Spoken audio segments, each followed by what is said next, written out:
subscribe. Just did 33 minutes, 25 laps, burned about 278 calories. Again, all things tech here. 5 swimming lessons before today. 5, so 6 hours of training. And that's where I'm at.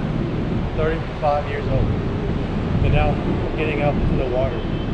The only thing I can't do in life is swim. Now I'm getting an idea. I'm gonna be really good at it. If you're gonna do something, put your mind into it, put everything you into it, put all of you into it, and perfect it.